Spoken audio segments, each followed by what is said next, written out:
오늘은 하나님의 위로라는 제목으로 우리 말씀 함께 보도록 하겠습니다. 데살로니가 후서 2장 16절 17절 말씀인데요. 우리 제인이가 읽어줄 때 우리 귀로 듣고 마음으로 또 함께 듣도록 하겠습니다. 우리 주 예수 그리스도와 우리를 사랑하시고 영원한 위로와 좋은 소망을 은혜로 주신 하나님 우리 아버지께서 너희 마음을 위로하시고 모든 선한 일과 말에 굳건하게 하시기를 원하노라. 데살로니가 후서 2장 16절에서 17절 말씀. 아멘. 아멘. 내가 이제 이번 주 중반부터 데살로니가 후서로 큐티 말씀이 이제 바뀌게 되었습니다. 데살로니가 후서는 바울이 데살로니가 교회에 쓴 두 번째 편지이죠. 오늘 본문에 보면 바울이 데살로니가 교회 성도들을 위로한다는 그런 내용이 담겨져 있습니다. 기도문 자체는 이 두 구절인데 굉장히 짧습니다. 하지만 이 속에 담겨 있는 그 바울의 마음은 굉장히 절실했습니다. 바울은 왜 데살로니가 교회 성도들을 위로해달라고 하나님 앞에 그렇게 기도하고 있는 것일까요? 이 본문 자체에는 무엇을 왜 기도를 해야 되는지, 왜 그들을 위로해야 되는지에 대한 내용이 직접적으로 언급되어 있지는 않습니다. 그래서 데살로니가 전서와 후서의 전체적인 내용을 보아야 왜 그들에게 위로가 필요한지를 알 수 있는데요. 첫 번째는 그들이 경험하고 있는 박해와 환난 때문에 그렇습니다.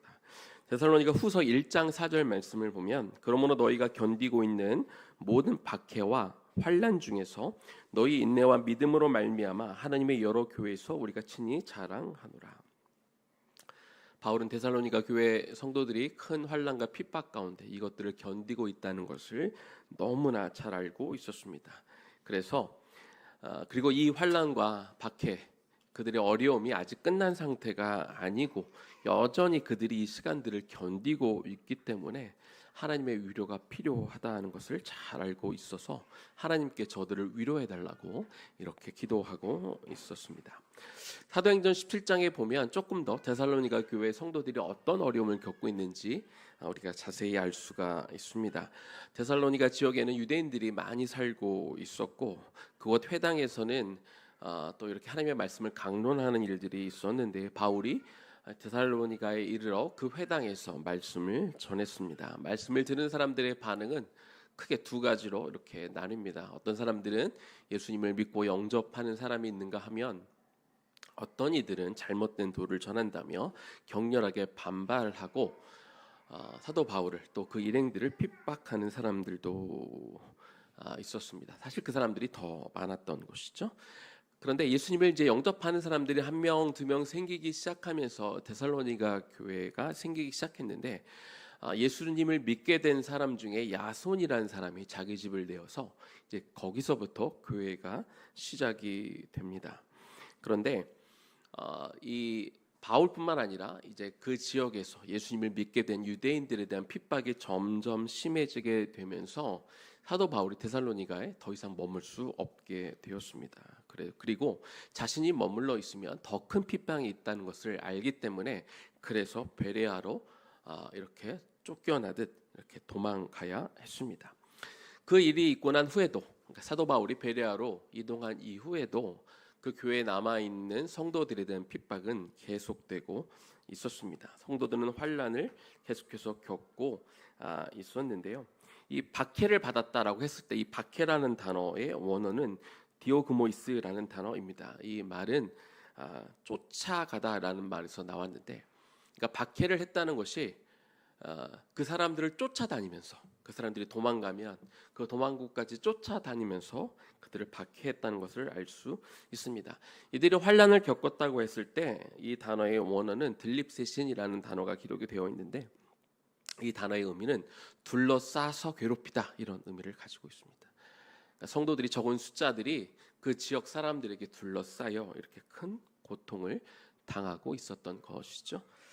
바울은 이렇게 멀리 있으면서 데살로니가 교회 소식들을 계속 접하면서 그들이 얼마나 큰 환난과 박해를 당하고 있는지 알고 있었기 때문에 그들을 위해 중보 기도할 수밖에 없었고 하나님이 그 성도들을 위로해 달라고 그렇게 기도했던 것이죠.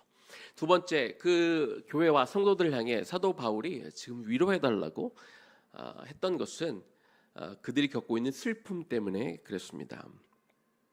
데살로니가전서 4장 13절 말씀을 보니까요. 형제들아, 자는 자들에 관하여는 너희가 알지 못함을 우리가 원하지 아니하노니 이는 소망 없는 다른 이와 같이 슬퍼하지 않게 하려 함이라.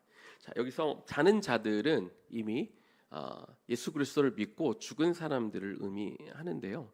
바울이 데살로니가 교회에서 복음을 전하고 떠난 이후로 그 뒤로 예수님을 믿었던 성도들 가운데 몇 명이 이제 죽게 되었습니다. 그런데 거짓 교사들이 그 교회에 들어와서 가르치는 것 중에 한 가지 굉장히 심각한 오류, 여러 가지 오류가 있었겠지만 그 중에 심각한 오류가 뭐였냐면 그들이 예수를 믿었어도 이제 예수님이 곧 다시 오실 것인데 예수님의 재림 전에 죽으면 구원을 받지 못한다, 이렇게 잘못된 가르침을 전하고 있었습니다. 그래서 성도들이 환난과 핍박을 이겨내고 신앙생활을 하다가 이렇게 죽음에 이르게 됐는데, 그런데 아직 예수님 오시기 전에 죽어서 구원을 못 받는다는 얘기를 들으니 얼마나 마음이 아팠겠습니까?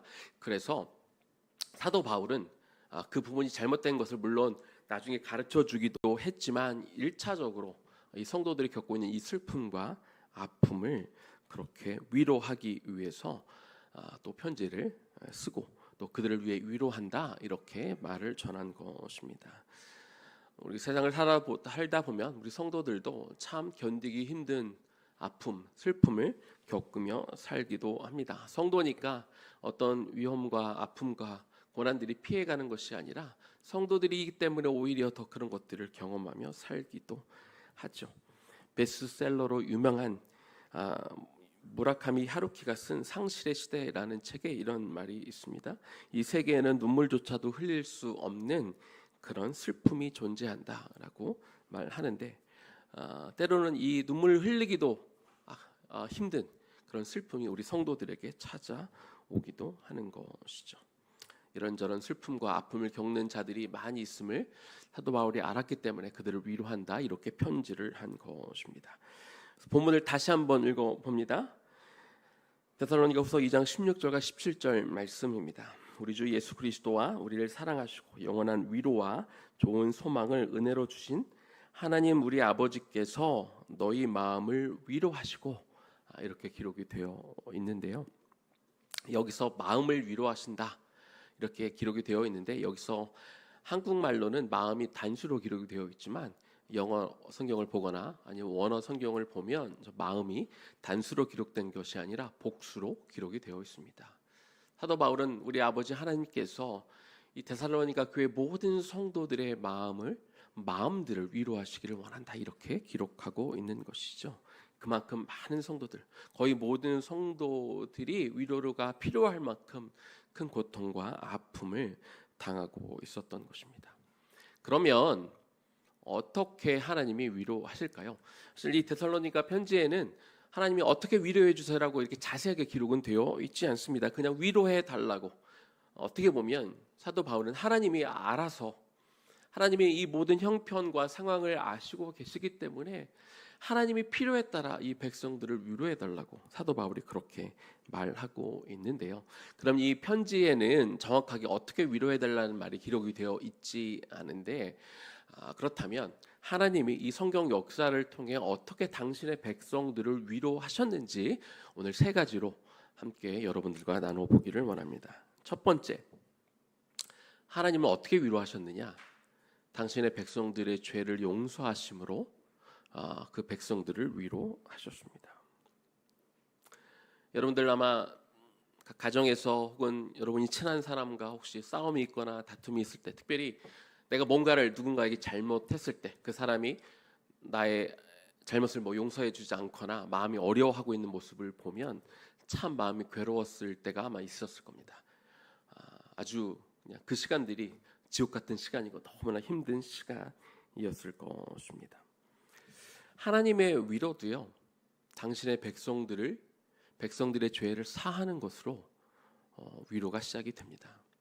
그리고 어쩌면 이 위로가 가장 근본적이고 중요한 위로일 수 있다고 그런 생각이 듭니다. 죄에 대한 하나님의 진노 때문에 우리는 종종 우리 삶의 무기력함을 느낄 때가 있습니다. 그러나 하나님의 진노는 당신의 백성들을 파멸시키고자 그들을 단순히 힘들게 하고자 진노를 베푸시는 것이 아니죠. 그들의 죄를 정결케 하고 그들을 회복시키고자 하는 그런 마음, 그들이 다시 죄를 자복하고 돌아오기를 원하시는 마음으로 하나님은 거기에 초점을 두셔서 하나님이 진노하실 때가 많습니다. 그래서 하나님이 진노를 경험할 때 또 많은 경우 많은 사람들이 죄에 대해 각성하고 회개하기도 하는 것이죠. 이사야서를 좀 보겠습니다. 이사야서 40장 1절 말씀인데요. 너희 하나님이 이르시되 너희는 위로하라 내 백성을 위로하라. 이사야서는 크게 39장까지 그리고 40장부터 마지막까지 이렇게 크게 두 부분으로 나눌 수가 있습니다. 39장까지는 그 백성들에 대한 하나님의 진노에 대해서 많이 기록이 되어 있다면 40장 이후부터는 하나님이 장차 그 백성들을 회복시키고 다시 돌이키게 하실 것에 대한 그런 예언이 나와 있는데요. 벌써 40장 1절부터 그 표현이 굉장히 바뀐 것을 알 수 있습니다. 하나님이 이전에 이사야서를 통해 계속해서 이스라엘 백성들에게 말씀하실 때는 하나님이 그들을 향해서 내가 너희의 하나님이기는 너희 하나님이라는 표현을 합니다. 그러면서 너희는 내 백성이 아니다. 너희는 계속해서 죄를 짓고 회개하지 않고 나를 떠나 있었던 그런 백성이다라고 이렇게 표현을 하셨습니다. 그런데 내가 너희의 하나님이 아니다라고 이렇게 표현을 하셨는데 이제 이사야 40장 1절에 보면 갑자기 표현이 바뀝니다. 우리가 앞부분 기억나십니까? 너희의 하나님이라고 이렇게 기록이 되어 있습니다. 내 백성이 아니었다고. 너희는 그 죄 가운데 돌이키지 않으니까 너희는 내 백성이 아니야 라고 말씀하시다가 이제 톤이 바뀌어서 내가 너희의 하나님이다 이렇게 말씀하셨다는 거죠. 바벨론 포로 생활 가운데는요 그들이 위로할 자도 없었고 그리고 위로를 받을 만한 일도 일어나지 않고 있었습니다. 그러나 하나님이 이제 위로의 메시지를 이제 친히 선포하시게 됩니다. 이제 회복할 때가 이르렀다 이렇게 말씀하고 있습니다. 그래서 회복의 때가 왔다는 말씀을 이제 하시면서 이스라엘 백성들을 향해 이전까지 너희는 내 백성이 아니야라고 말씀하시다가 너희가 내 백성이라고 표현을 하시게 됩니다. 이 백성이라는 표현이 들어가면 우리가 항상 무엇과 연결시킬 수 있냐면 하나님의 언약 안에서 우리가 이 표현을 우리가 이해하면 좋습니다. 이사야 40장 2절입니다. 그 다음 절에 이렇게 말씀하고 있습니다. 너희는 예루살렘의 마음에 닿도록 이 마음에 와닿도록 말하고 그들에게 외쳐라. 뭐라고 외쳐라고 하냐면 그 노역의 때가 끝났고 그 죄악이 사함을 받았느니라. 그의 모든 죄로 말미암아 여호와의 손에서 벌을 배나 받았으니라. 이미 받았느니라 할지니라 하시니라. 자기 백성을 향한 하나님의 말씀이 저 빨간색으로 되어 있는 부분에 잘 드러나 있습니다. 그 백성들의 마음에 와닿도록 외쳐라 이렇게 말씀하고 있는 것이죠. 이제 노역의 때는 다 끝났다. 예루살렘의 죄악이 이제 용서받을 때가 왔다. 그리고 예루살렘이 이미 2배나 벌을 받았다 이렇게 말씀하십니다. 벌을 2배나 받았다는 것은 그들이 원래 잘못했던 거에 비해서 이 대가를 2배를 치렀다 이런 이야기를 하는 것이 아니라 이미 그들이 벌에 대한 충분한 대가를 치루었다 이 이야기를 하시는 겁니다. 그런데 사실은 이스라엘 백성들이 그 벌에 대한 대가를 충분히 치른 것은 아닙니다. 왜냐하면 그들의 죄는 원래 죽어야 마땅한 죄인 것이죠. 그러나 그들이 나라를 잃고 헤매고 그들이 포로로 잡혀가 있는 그 상황, 그래서 그들이 안타까워하고 그들이 아파하고 우는 그런 모습들을 보시면서 하나님은 이제 너희가 그 죄에 대한 대가를 치르긴 했는데 이제 충분히 족하다. 이제는 너희가 돌아올 때가 되었다. 그렇게 말씀하시는 겁니다. 거기엔 하나님의 은혜의 마음, 그 백성들을 향한 긍휼한 마음이 잘 드러나 있는 것이죠. 이렇듯 하나님은요, 한 영혼이 죄를 깨닫게 되고 돌이키게 되면 어느 충분한 하나님의 어떤 벌하셨을 때 그 기한이 다 차서 돌아오기를 굉장히 기다리는 분입니다. 그 순간 그들의 백성이 마음이 낮아지고 죄를 각성하고 돌이키면 하나님이 이것처럼 기뻐하시는 일이 없기 때문에 그렇습니다. 그래서 우리 삶 가운데 중요한 일은 우리가 어떤 삶에서의 어렵고 힘든 일을 벗어나는 것보다 우리가 죄 가운데 나오는 것이 더 중요합니다. 그러게 고통 속에 있는 인간을 향한 하나님의 위로는 무엇보다도 그 죄를 용서해 주시는 것으로 출발한다. 우리가 이것을 잘 알아야 되는 것이죠. 여러분 기억하십시오. 우리가 받을 수 있는 혹은 우리가 이미 받은 가장 최고의 위로는 우리의 죄가 사함 받았다는 것입니다. 우리가 아직도 죄사함을 받지 못했다고 한번 생각해 봅시다. 하나님이 어떤 기준을 정해놓고 네가 이만큼 죄를 용서해야 되고 회개해야 되고 혹은 선한 일을 쌓아야 되는데 아직도 우리가 거기에 도달하지 못했다. 한번 상상해 보십시오. 그래서 우리가 구원을 받을 수 없고 여전히 우리가 구원받기 위해 많은 일을 해야 된다. 여러분 한번 상상해 보십시오. 우리의 마음이 얼마나 괴롭고 힘들겠습니까? 따라서 죄사함을 받았다는 그런 선포를 듣는 것보다 더 큰 위로는 없으며 그 위로를 우리가 이미 받았다는 것입니다. 두 번째입니다. 하나님의 위로. 하나님은 말씀해 주시면서 우리에게 위로를 주십니다. 데살로니가 후서 2장 17절 말씀 다시 봅니다. 너희 마음을 위로하시고 라고 기록이 되어 있습니다. 너의 마음들을 하나님이 위로하시는데 여기 위로에 해당되는 헬라어 파라칼레오라는 단어의 원어적인 의미는 곁에서 말한다. 위로하시는데 하나님이 곁에서 말씀을 해 주시면서 우리를 위로한다. 이런 의미를 가지고 있습니다. 사실 우리가 좀 어렵거나 외롭거나 힘든 시간들을 경험할 때 우리가 좀 사람들을 찾을 때가 많이 있습니다. 그래서 때로 사람들이 와서 말해주고 같이 있어주는 게 실질적으로 큰 도움이 되기는 합니다. 그러나 우리가 반드시 알아야 되는 것이 있습니다. 사람들이 함께 해주는 것 분명히 필요하고 저와 여러분도 그렇게 해야 되지만 그러나 거기에는 제한적이라는 것을 우리는 반드시 인식해야 합니다. 또 심지어는 때로 잘못된 위로와 잘못된 접근으로 오히려 그 사람을 더 힘들게 할 수도 있기 때문에 우리가 조심해야 되는 것이죠. 욥기에 보면 욥이 큰 환난과 어려움을 겪었다는 이야기를 듣고 욥의 세 명의 친구들이 먼 지역에 살다가 욥을 만나기 위해서 찾아오는 장면이 나옵니다. 욥이 너무나 큰 위로 이 아픔을 겪고 있을 때 그 친구들이 찾아와 준 것만으로 멀리 있는 사람 친구들이 찾아온 것만으로 욥에게 큰 위로가 되었을 것입니다. 그런데 그 친구들이 이 욥이 겪은 일을 보니까 자기들이 생각한 것 훨씬 이상으로 아픔을 겪고 있는 것을 보면서 뭐라 할 말이 없었습니다. 그래서 첫 일주일간은 성경에 보면 그들이 아무 말 없이 그 자리만 지켰다고 그렇게 이야기해 주고 있습니다. 그렇게 친구들이 멀리서 찾아와서 아무 말은 안 했어도 그냥 곁에 있어준 것만으로도 욥에겐 큰 위로가 되었을 것입니다. 그런데 문제는 한 일주일 지나고 이 친구들이 찾아오고 함께 있는 것 때문에 욥이 용기를 좀 얻은 것 같습니다. 그래서 욥이 친구들에게 이제 말을 하기 시작하는데 무슨 얘기를 하기 시작하냐면 자기의 생일을 이렇게 저주하며 자기의 상황에 대한 신세 한탄을 하기 시작합니다. 그러자 이제 친구들도 욥을 위로한다고 말을 하기 시작합니다. 그런데 욥을 위하는 마음으로 혹은 욥을 어떤 위로하고자 하는 그런 좋은 의도로 욥에게 말을 하기 시작했지만 결국에는 자기 입장에서 인간적인 생각들을 말해주기 시작합니다.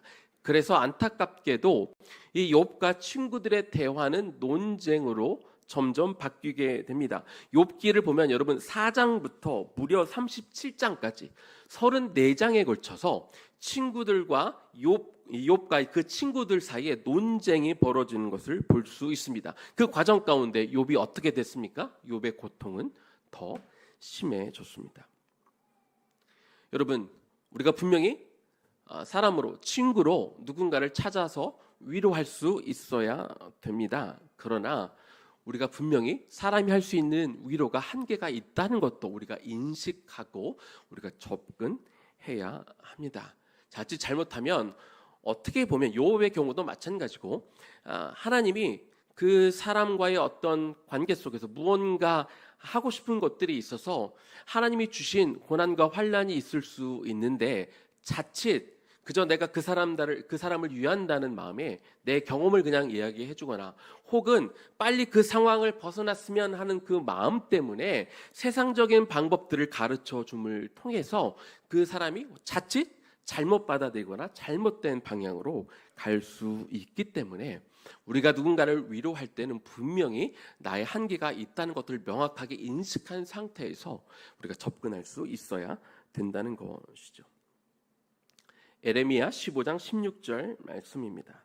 만군의 하나님 여호와시여 나는 주의 이름으로 일컬음을 받는 자라. 내가 주의 말씀을 얻어 먹었사오니 주의 말씀은 내게 기쁨과 내 마음의 즐거움이오나. 여러분, 에레미야 선지자는 선지자들 가운데 가장 많은 핍박을 받은 사람입니다. 이 나라가 멸망할 것에 대해 이렇게 경고하다가 많은 사람들에게 매도 많이 맞고 옥에도 2번이나 갇히고 주변에 사랑하는 사람들이 다 떠나기도 했던 그런 사람입니다. 큰 고통과 눈물 가운데 지금 에레미야 선지자가 무슨 얘기를 하고 있는 거냐면 나에게 남아있는 것 그리고 나에게 위로를 주고 내 마음에 기쁨을 주는 것은 오직 하나님의 말씀뿐이라고 지금 선지자가 고백하고 있는 것입니다.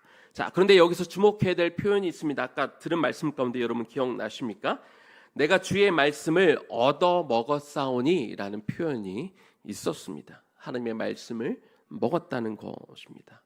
하나님의 말씀을 먹었다는 것이 어떤 의미입니까? 우리가 음식을 먹었다 그러면 단순히 음식을 넣어서 우리가 맛있었다, 그 음식이 우리 뱃속에 들어갔다, 그것만을 의미하는 것이 아닙니다.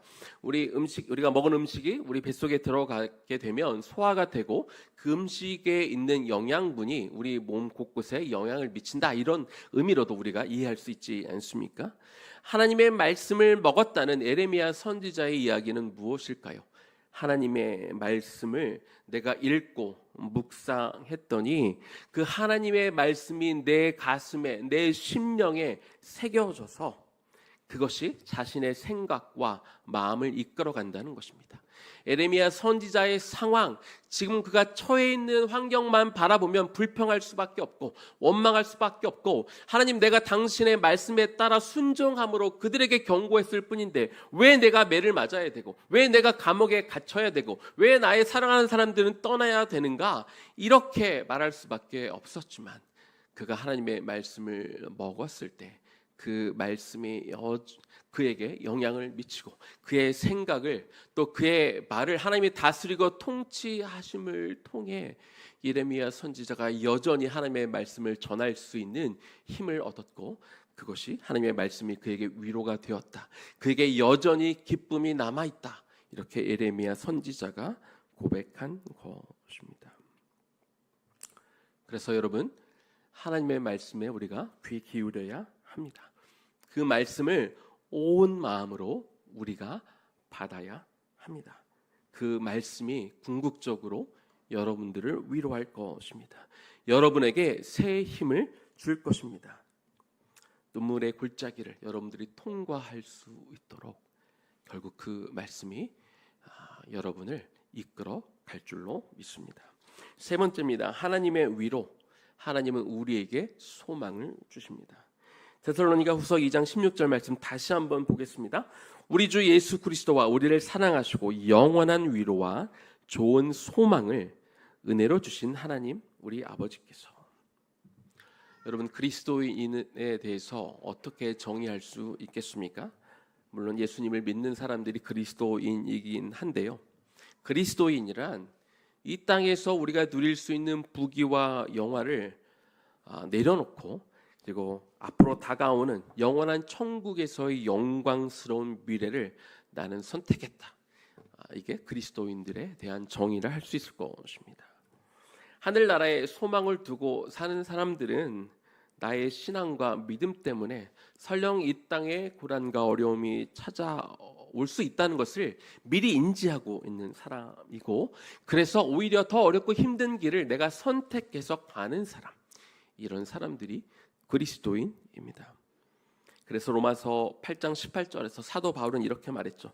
생각건대 현재의 고난은 장차 우리에게 나타날 영광과 좋게 비교할 수 없다, 그렇게 말씀하고 있습니다. 고린도서 5장 1절 말씀도 보겠습니다. 만일 땅에 있는 우리 장막집이 무너지면 하나님께서 지으신 집 곧 손으로 지은 것이 아니요 하늘에 있는 영원한 집이 우리에게 있는 줄 아느니라. 사도 바울은 우리가 이 땅 가운데 살아가고 있는 것을 장막집이라고 표현하고 있습니다. 우리가 단순히 뭐 텐트를 치고 살고 캐노피를 치고 산다는 그런 의미가 아니죠. 이런 장막집이라는 것은 우리가 언제든지 필요에 따라 거둘 수 있고 이동할 수 있고 다시 칠 수 있고 이런 것을 의미합니다. 다시 말하면 영원한 집이 아니라 임시 거처를 의미하는 것입니다.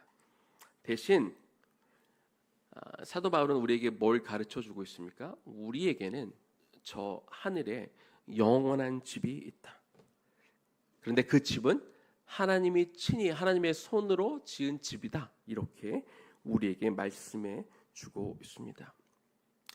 예수를 모르는 사람들은요, 그리스도인들을 이렇게 폄하하기도 합니다. 이 땅에 사는 게 별 볼 일 없으니까, 이 땅에서 성공할 자신이 없으니까, 그러니까 다 천국이 있고 뭐 천국에 대한 소망을 두고 산다, 이렇게 폄하하는 사람들이 있습니다. 그리고 심지어 그리스도인들 가운데도요, 천국에 대한 소망이 없이 살아가는 사람들이 많이 있습니다. 이 땅의 현실이 너무 힘들어서, 이 땅에 내가 지금 눈앞에 겪고 있는 상황이 너무 어려워서 여기에 빠져 있다 보니 저 영원한 천국에 대한 소망을 갖거나 그것을 믿음의 눈으로 바라볼 수 있는 여유가 없어서 마치 소망이 없는 사람처럼 사는 사람도 많다는 것이죠. 로마서 5장 5절 말씀을 여러분과 함께 나누고 싶습니다. 이 말씀을 좀 같이 읽었으면 좋겠습니다. 소망이 우리를 부끄럽게 하지 아니함은 우리에게 주신 성령으로 말미암아 하나님의 사랑이 우리 마음에 부은 바 됨이니. 여러분, 우리가 그리스도인으로서 품을 수 있는 소망이 있죠. 천국에 대한 소망, 영원한 생명에 대한 소망을 우리가 갖고 사는데, 이런 소망을 가지고 사는 것에 대해서 우리가 부끄럽지 않을 수 있는 이유는 하나님의 사랑이 우리 마음에 이미 부어졌기 때문이다, 이렇게 사도 바울은 말해주고 있습니다. 하나님 우리를 너무 사랑하셔서, 그래서 우리의 죄의 문제를 사하시기 위해서 아들 예수 그리스도를 보내시고 그로 하여 십자가에 달려 죽으시기까지 그 사랑을 저와 여러분의 마음에 이미 부어주셨다는 겁니다. 그 과정을 통해 우리에게 영원한 생명이 이미 주어졌다는 것입니다. 그래서 우리가 소망을 갖는 겁니다. 그렇게까지 저와 여러분을 사랑하신 하나님의 그 사랑을 우리가 이미 경험하였고 그 사랑을 알고 있기 때문에 그 사랑에 근거해서 우리가 천국에 대한 소망을 갖고 있는 것이지, 우리가 이 땅에서는 별 볼 일 없을 것 같으니까, 우리가 이 땅에서는 남들보다 성공하지 못할 것 같으니까 그래서 무슨 정신 승리하는 것이 아니라, 우리는 그 그리스도의 사랑에 우리가 그 부은 바 되었기 때문에, 거기에다가 한 가지가 더 있습니다. 성령으로 말미암아 하나님의 사랑이 우리 마음에 부은 바 되었다. 우리 안에 성령님을 보내주셔서 우리가 어떤 현실에 따라 하나님이 나를 더 이상 사랑하지 않나? 하나님이 나를 미워하시나? 그것이 아니라, 그런 상황을 설령 겪는다 할지라도 우리 안에 계신 성령께서 그 하나님에 대한 우리의 사랑이 얼마나 큰지를 계속해서 가르쳐 주시고 우리에게 말씀해 주고 있다. 우리가 천국에 대한 소망을 가질 수 있는 것은 우리를 향한, 저와 여러분을 향한 하나님의 사랑이 우리 마음에 부어졌기 때문이라고 분명하게 이야기해 주고 있는 것입니다. 내가 그것을 아는데도, 그런데 왜 우리는 때로 눈앞의 현실 때문에 좌절하고 눈앞의 현실 때문에 소망이 없는 사람처럼 살아갈까요? 그것은 하나님의 사랑이 더 이상 끊어져서가 아니라 하나님의 사랑이 약해져서가 아니라, 혹은 천국에 대한 소망이 그냥 막연한 것이어서가 아니라, 우리 안에 그 하나님의 사랑에 대해서 계속 말씀해 주고 계신 성령님과의 우리의 관계가 깊지 못하기 때문에, 어느 순간 혹은 어떤 죄 때문에, 혹은 그 죄들에 대하여 우리가 심각하게 우리가 다루지 않고 있기 때문에, 성령과 우리 사이가 막혀 있기 때문에, 성령과 우리 사이의 관계가 매우 얕아졌기 때문에, 그래서 그 하나님의 사랑을 우리가 맛보지 못하고 우리가 천국에 대한 소망을 볼 수 없기 때문에 그런 것이지, 하나님의 사랑이 약해졌거나 우리의 소망이 막연해서가 아니라는 것입니다. 그래서 그 주님의 사랑, 하나님 아버지의 그 놀라우신 그 사랑이 지금 이 순간에도 부어지고 있고, 그리고 내일도 부어질 것에 대한 확신을 갖는 것, 이것이 우리가 하나님 앞에 위로를 받는 방법이라는 것입니다. 이제 말씀을 마무리하겠습니다. 16절을 제가 다시 한번 읽어보겠습니다. 우리 주 예수 그리스도와 우리를 사랑하시고 영원한 위로와 좋은 소망을 은혜로 주신 하나님 우리의 아버지께서 영원한 위로와 좋은 소망을 은혜로 주신, 여러분, 주신이라는 단어 문법으로 따지면 이게 과거형입니까? 현재형입니까? 미래형입니까? 이거는 과거형입니다.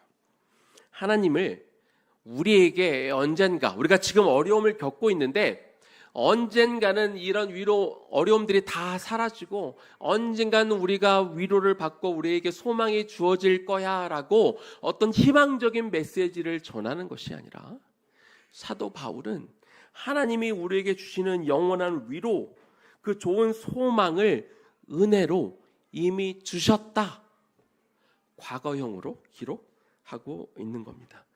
이미 저와 여러분에게는 그 소망도 그 위로도 이미 주어졌다는 것이죠. 어떻게 주셨습니까?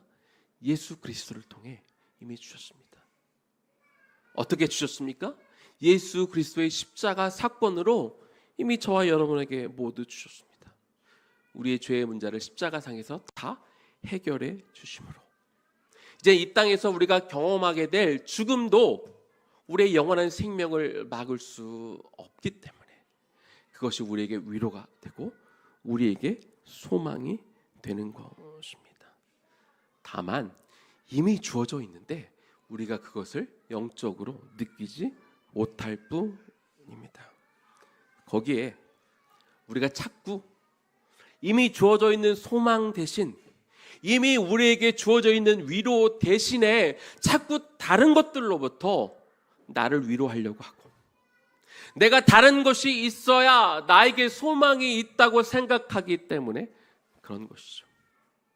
자꾸 내 안에 다른 것들로 채우려고, 세상의 것들로, 남들이 가지고 있는 거면 나도 가져야 되겠다는 것으로, 혹은 남들이 다 없는 것 중에 하나 정도는 내가 있어야 되겠다는 것으로, 나는 성공하지 못해서 내 자식만큼은 좋은 대학에 보내야겠다는 어떤 그런 소망으로 나를 채우려고 하다 보니 이미 하나님께서 저와 여러분에게 주신 그 위로와 소망을 못 보고 넘어갈 때가 너무 많다는 것입니다. 성령님께 그래서 귀를 기울이십시오. 성령님은 계속 우리에게 말씀해 주고 있습니다. 오늘 이 시간에도 저를 통해 말씀해 주고 있습니다. 사랑하는 아들아, 사랑하는 딸아, 너는 이미 위로와 소망을 가지고 있는 사람이야. 다른 데서 그 위로를 찾으려고 하지 마. 다른 데서 소망을 찾으려고 하지 마. 대신 네가 할 일이 있어. 그 위로와 소망을 누리면서 살기를 원한다 말씀하시는 거죠.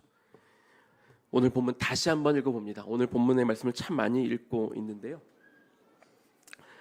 데살로니가후서 2장 16절과 17절 제가 다시 한번 읽어볼게요. 우리 주 예수 그리스도와 우리를 사랑하시고 영원한 위로와 좋은 소망을 은혜로 주신 하나님 우리 아버지께서 너의 마음을 위로하셨다고, 이미 위로가 우리에게 주어졌다고 말씀하시는데, 그러면 이제 우리는 어떻게 살아야 되냐? 그 위로와 소망이 이미 주어져 있기 때문에 이제는 모든 선한 일과 그 말에 굳건하게 하시기를 원하노라.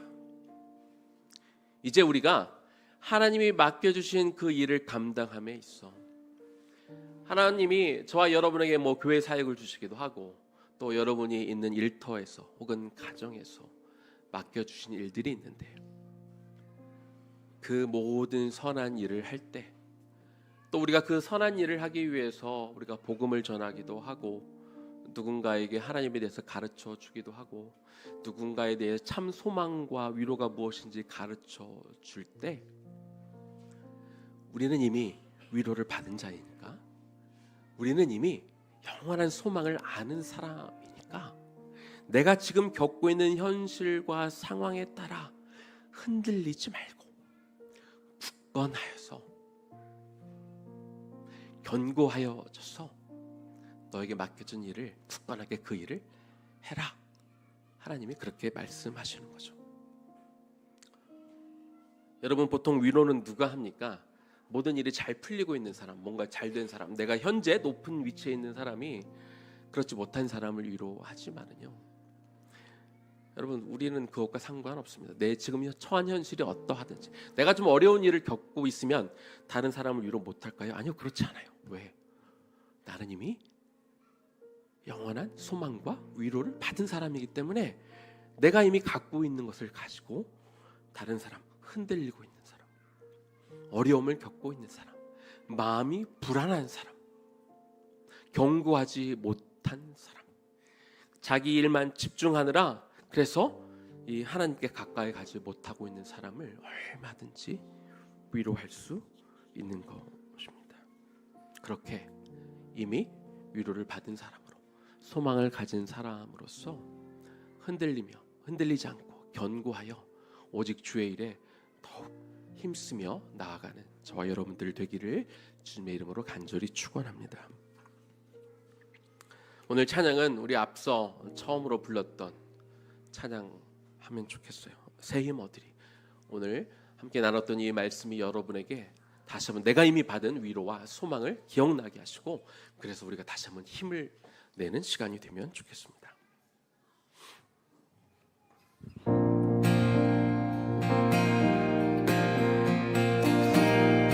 이미 위로와 소망을 받은 사람들처럼 그런 사람들답게 우리가 좀 박수치며 찬양하면 좋겠습니다.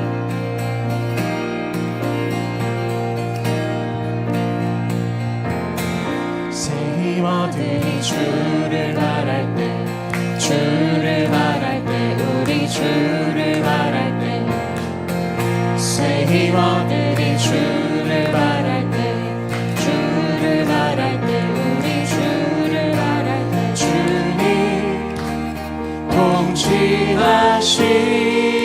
통치하시네 소망 구원 주시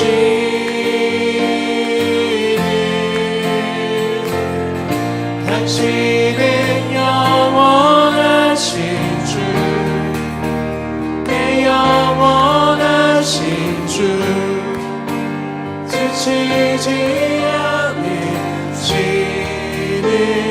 주님, 약한 자만 베내시며 위로자 되신 주, 독수리 같은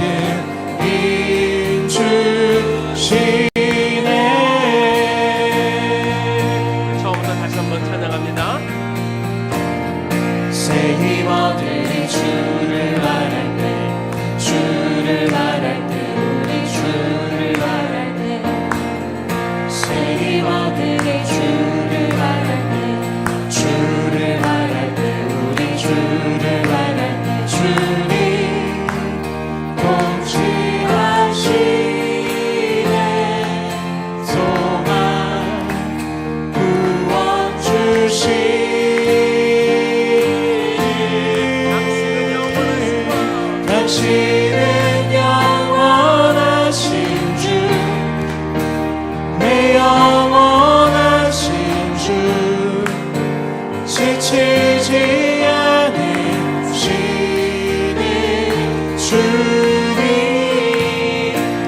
약한 자만 배내시며 위로자 되신 주 독수리 같은 힘 주시네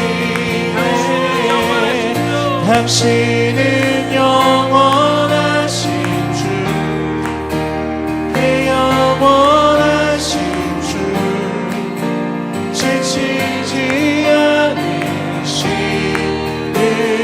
주님 약한 자만 배내시며 위로자 되신 주 독수리 같은 힘 주시네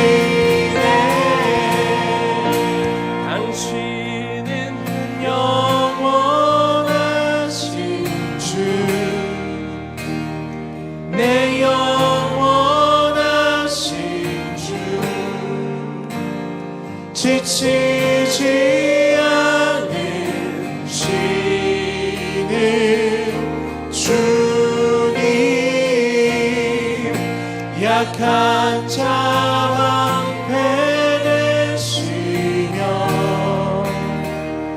위로자 되신 주 독수리 같은 힘 주시네.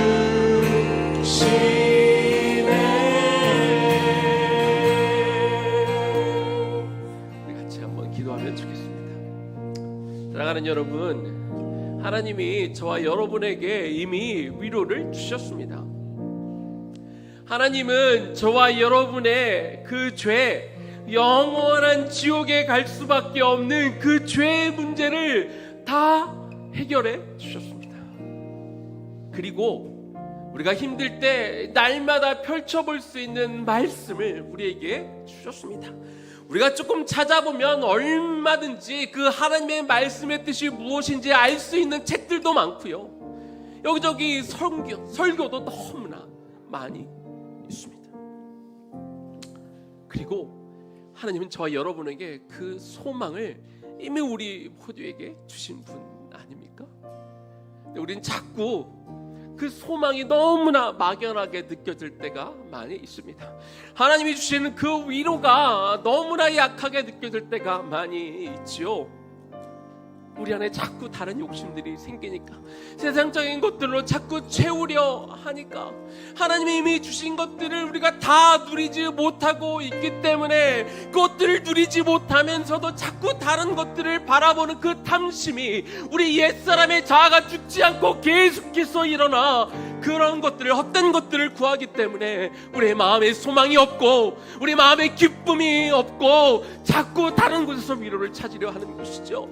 아버지 하나님, 먼저는 우리가 필요하죠. 우리가 좋은 음식을 먹기도 하고 우리에게 좋은 것들을 통해 위로 받을 수도 있지만, 그러나 그것이 전부가 아니라 먼저는 이미 하나님께서 나에게 허락하신 것들로 하나님 내 마음을 다 채울 수 있도록, 아버지 하나님, 위로받은 자라는 것이, 나에게 영원한 소망이 있다는 것이, 지금도 하나님이 날 사랑하신다는 것이 내 마음을 온전히 붙들어 하나님, 내가 소망 없는 자처럼 살지 아니하며 하나님께서 나에게 주신 그 일들과 하나님 우리가 말해야 될 것들을 우리가 당당하게 외치며 살아갈 수 있도록 도와달라고 우리가 주님의 이름 한번 부르며 기도하며 나아가겠습니다. 주여, 하나님이 기도합니다. 하나님, 우리에게 이미 이 필요한 모든 위로와 소망이 우리에게 이미 주어진 줄로 믿습니다. 이미 주어져 있는데, 이미 우리에게 채워져 있는데, 이미 내 손 안에 쥐어져 있는데 우리가 그것들을 모르고 살 때가 너무나 많이 있음을 이 시간 고백합니다. 아버지 하나님, 우리의 죄가 이미 사해졌지 않습니까? 하나님, 우리 힘으로 그것들을 메이크업할 수도 없고 영원한 생명에 도달할 수 없는데, 하나님께서 이미 그 일을 이루신 동안을, 하나님, 우리 인생의 최대 위기이자 가장 큰 고비를 하나님께서 이미 다 넘게 해주셨습니다. 주님께서 끊임없이 우리에게 말씀해 주고 있지요. 주의 말씀뿐만 아니라 우리가 하나님의 말씀, 살아있는 하나님의 말씀이 우리 손에 이 성경책 안에 주어져 있고, 하나님 그 말씀을 풀어놓은 책들도 있고 하나님 유명한 설교자들의 설교도 인터넷에 넘치는 세상입니다. 내가 주님의 뜻을 하나님의 말씀을 듣고자 하면 언제 어디서든 24시간 아무 때나 들을 수 있는 그런 세상이 되어 있지요. 아버지 하나님, 우리에게 이미 소망을 주신 분 아닙니까? 하나님, 영원한 소망이 있다는 것을 우리에게 계속 성령을 통해 말씀해 주고 있는데 하나님, 왜 우리 안에 기쁨이 없고 하나님, 왜 우리는 자꾸 위로가 필요하다고 말하고 왜 우리는 자꾸 눈을 다른 곳으로 돌리고 있을까요? 하나님, 먼저는 우리 안에 이미 우리에게 가득 부어주신 그 위로와 사랑으로 우리 마음이 채워져 있기를 원합니다. 우리가 휴가도 가야 되고 맛있는 음식도 먹어야 되고 우리가 좋은 곳도 구경하며 우리가 위로를 얻을 수 있겠지만 하나님, 그런 거 이외에 먼저 우리 안에 하나님이 영적으로 우리에게 부어주신 것들을 우리 마음 안에 가득 채우고 살아가는 자가 되게 하여 주시옵소서. 하나님, 내 안에 있는 것들을 먼저 볼 수 있게 하여 주시옵소서. 내 안에 충만하게 있는 것들을 내가 느끼며 살게 하여 주시옵소서. 이것들을 붙들며 나아가며 하나님, 우리가 어디 가서 하나님 위로를 우리가 받기도 해야 되겠지만 하나님, 위로하는 자가 되게 하여 주시옵소서. 위로를 나눠주는 자가 되게 하여 주시옵소서. 내 안에 계신 소망에 대하여, 내가 이미 쥐고 있는 소망에 대하여 가르쳐주는 자가 되게 하여 주시옵소서.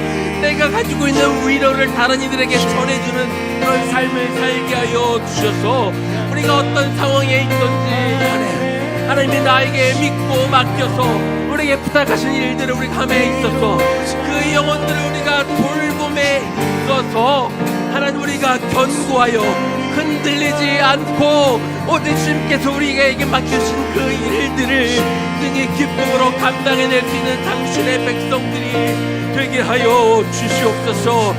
아버지 하나님, 이 시간 우리의 심령과 마음 안에 하나님이 주신 그 사랑으로 넘치기를 소망합니다.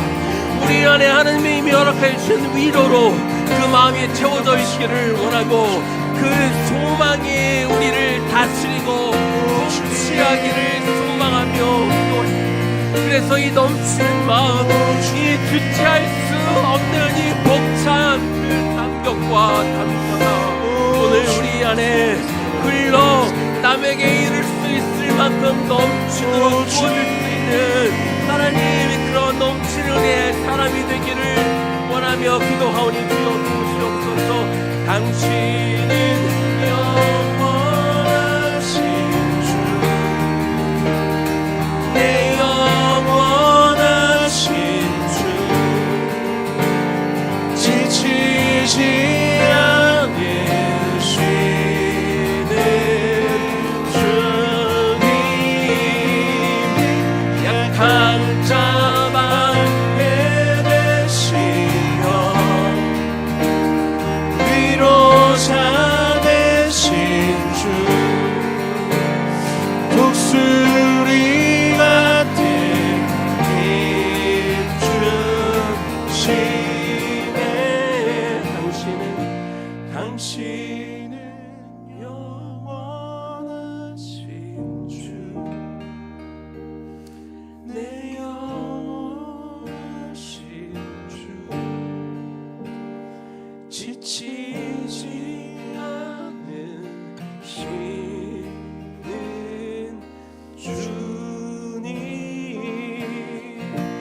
약한 자 앞에 되시며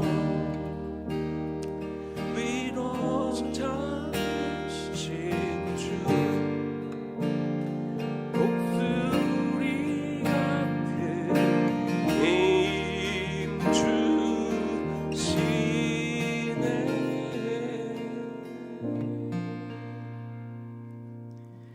주님, 벌써 오래전에 우리 하나님은 우리 모두에게 위로를 주셨습니다. 소망도 주셨습니다. 넘치도록 사랑도 부어 주셨습니다. 하나님, 오늘 이 시간 다시 한번 이미 주신 그 위로를 봅니다. 소망도 바라봅니다. 그리고 이미 넘치도록 부어주신 사랑, 지금도 부어주시는 현재의 그 사랑, 그리고 내일도 부어주실 그 사랑을 붙듭니다. 이게 위로가 아니면 하나님 무엇이 위로이겠습니까? 자꾸 외부에서 위로를 찾고 싶은 마음 물론 필요한데 때로 우리가 쉬기도 해야 되고, 내가 좋은 사람 만나서 맛있는 것도 먹고 좋은 것들도 구경할 수 있지만, 그렇게 위로도 우리가 해야 되고 남들도 위로해야 하지만, 하나님 그것과 별개로 먼저는 이미 주어져 있는 하나님의 우리에게 부어주신 그 위로와 사랑과 소망이 우리만에 가득 채워져 있다는 걸 우리가 영적으로 알고 깨닫게 하여 주셔서, 하나님 그것을 아직 모르고 살아가는 사람들에게 우리의 소망이 마치 가짜인 것처럼, 마치 그냥 헛된 희망을 품고 살아가는 것처럼 그렇게 오해하고 우리를 비웃는 사람들에게 내가 이미 가지고 소유하고 내 것으로 확신하고 있는 이 소망에 대하여, 그 위로에 대하여, 그 사랑에 대하여 남들에게 가르쳐주고 알려줄 수 있는 위로의 사람, 소망의 사람, 그리고 사랑의 사람으로 살아갈 수 있도록 우리를 도와주옵소서. 이제는 우리 주 예수 그리스도의 은혜와 하나님 아버지의 극진하신 사랑하심과 성령님의 감동 감화하심과 그 교통 역사하심이 이미 우리에게 주어져 있는 그런 위로와 소망과 사랑 가운데 그 넘치는 것을 가지고 살며, 그것을 모르는 자들에게 부어주고 가르쳐주고 알려주며, 하나님 그 사랑으로, 그 위로로 우리가 기쁨으로 살아가게 될 우리 모든 우리 청장년 세대와 우리의 다음 세대 머리 위에 지금부터 영원까지 충만하게 거하시기를 간절히 축원하옵나이다. 아멘.